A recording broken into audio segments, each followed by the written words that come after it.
we have another sword to show off. This is not quite an unboxing, but very close to it. I literally just opened this sword up, and this is one that has been sent to me to be able to analyze and do measurements on from LK Chen. This is the Immortal Wudang Jian.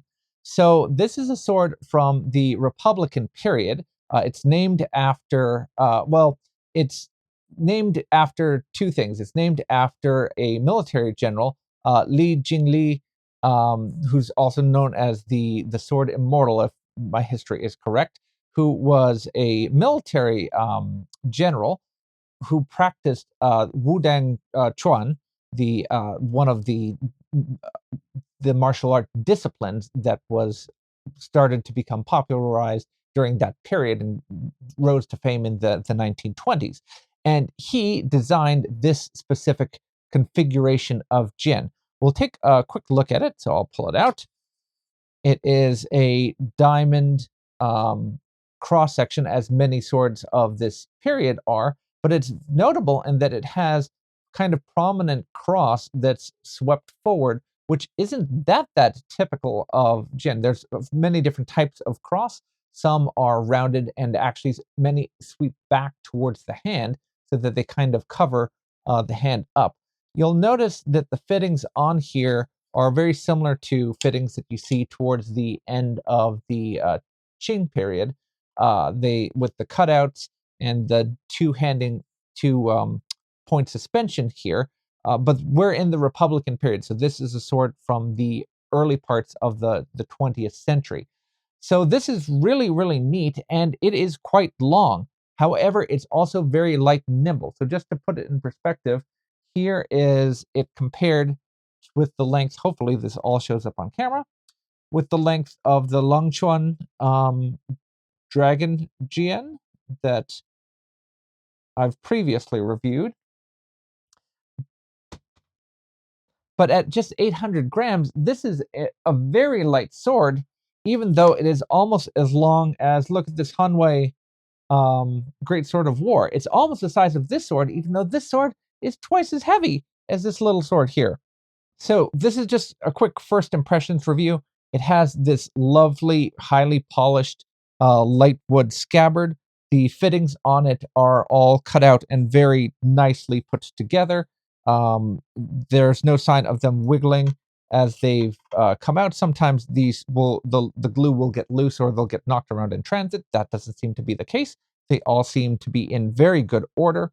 The grip wrap on here is very shapely, so it follows the contours of the lozenge-shaped grip. This is very typical for the shape of Jian, where they're tapered towards both the ferrule end and the pommel end. And this is a very typical type of late Qing or early Republic period shaped Jian. I'm trying to remember, this is kind of like a stylized gourd-shaped pommel that we have here.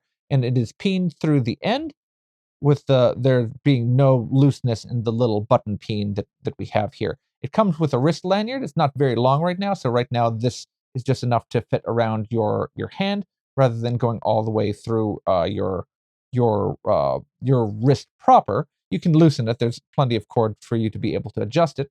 And then we have the actual central part of the cross guard and the two little quillon buds on the end. All to all, it's pretty handsome.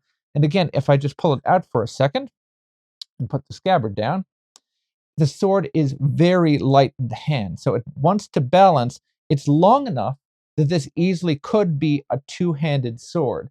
Most Jianfa doesn't emphasize the use in Shuangshou Jian, so the use of two-handed Jian.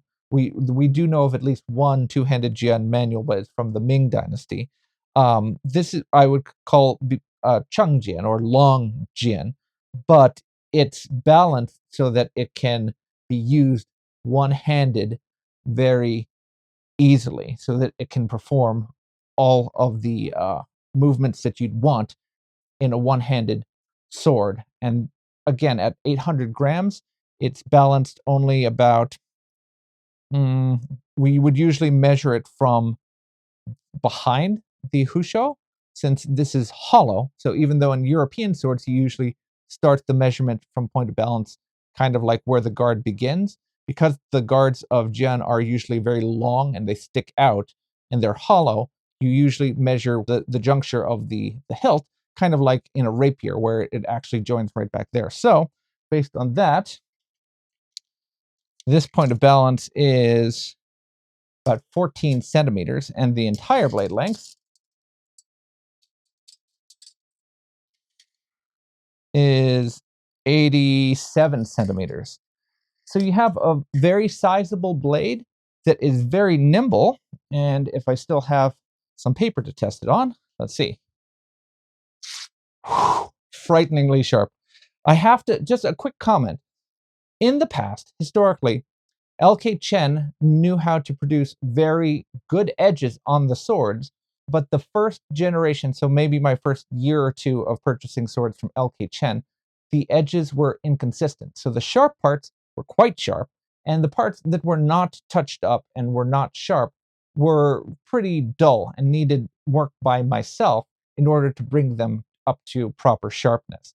And this is something that I've left continual feedback back to LK Chen about. Recently, all the swords that have come out of LK Chen not only are sharp, but are also consistent pretty much along the entire blade length. So if I go anywhere along this blade, if I start on the ricasso, sharp. If I go all the way down to the tip, that is amazingly sharp.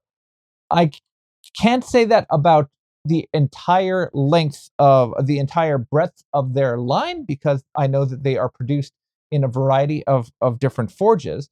But especially the Chinese lines of swords. So all of the Jian and all of the Dao that I am receiving all have wonderfully consistent edges, and I want to congratulate LK Chen on the work that they are doing with the sharpness.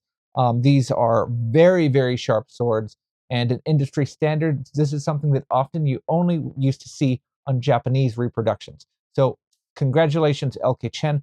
I think that you're doing a wonderful job on the edges that you're releasing to consumers, and that's something that we usually do not get to see on reproduction swords, especially not on Chinese swords out there in the market. So great job.